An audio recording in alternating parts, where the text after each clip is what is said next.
Hello and welcome to The Reality Is.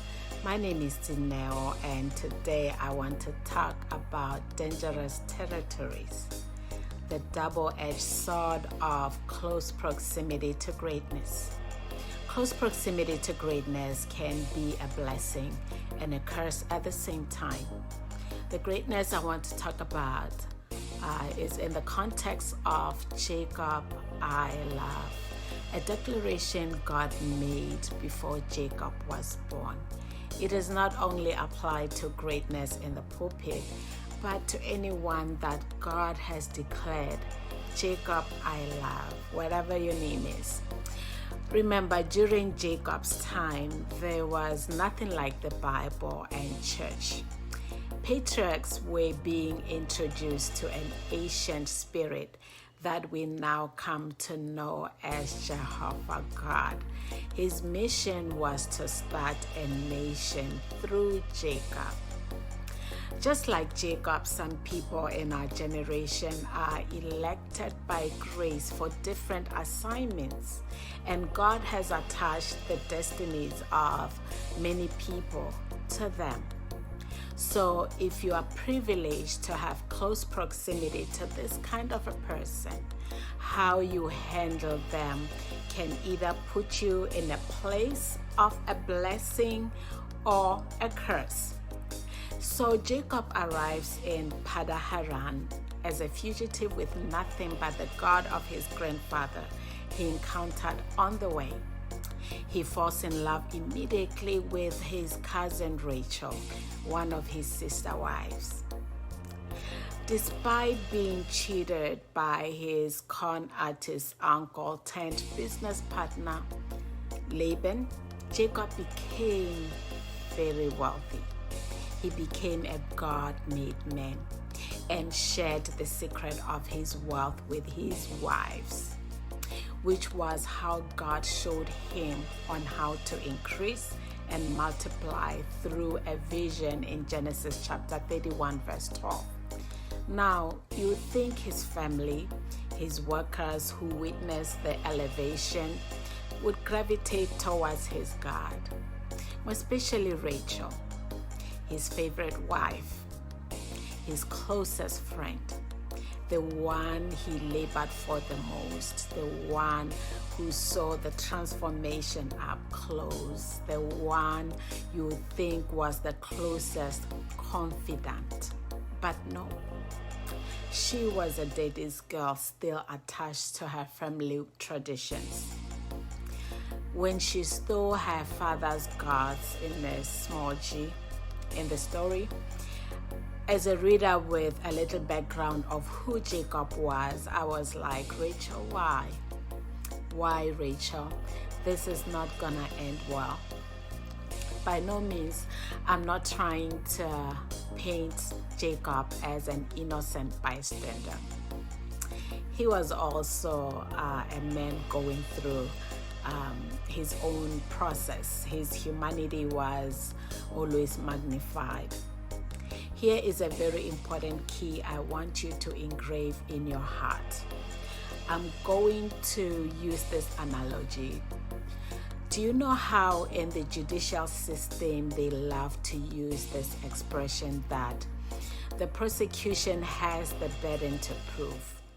It's the same thing when it comes to people like Jacob elected by grace, but in reverse. What do I mean? For these people, it's not their responsibility to explain their process to you. Instead, it's up to you to discern who they are and decide if you're going to be a burden bearer and bring value to what God is doing through them. Amen.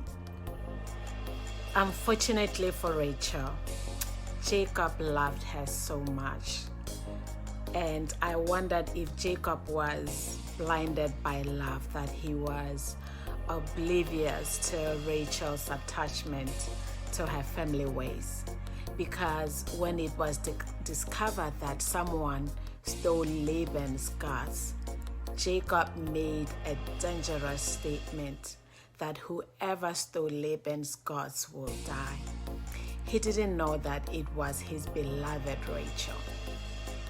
Down the line, we actually learn Jacob knew people around him were still attached to their idols and asked them to throw everything away, and he buried them under an oak tree.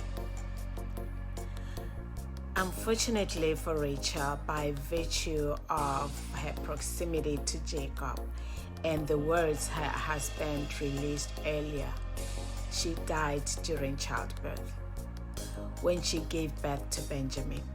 Now, what is the life lesson here?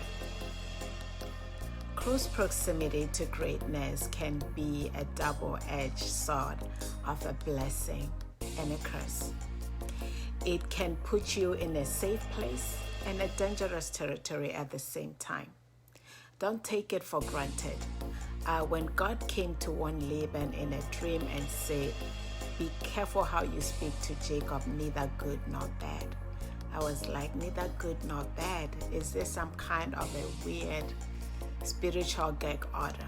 Basically, God was watering down Laban's grievances and making him aware that Jacob's complex personality is not a big deal to him.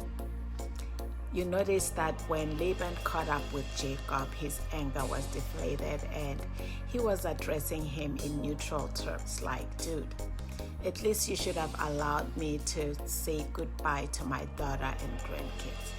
So the reality is, some people are God's investment and He will not allow you to harm them. Ask God to help you with the ability to discern beyond the surface, and for the grace and the capacity to handle people's humanity with wisdom. Don't do God a favor He did not ask you to. Keep your soul in check, because what is a big deal to you might not be a big deal to God. We are saved by grace, not by works. Self-evaluate continuously. Why am I here? What value do I bring? Am I a burden bearer or a tale bearer? A cheerleader or a wide receiver? Nothing against cheerleaders, by the way, just an analogy. Am I just following a movement, or am I rooted? Am I principled, or there is an opportunistic part in me that needs to die? Make an honest self-evaluation and ask God, what areas in me need to die to be a better person, a better mentor, a better mentee, a better protege, all of the above. Love and light.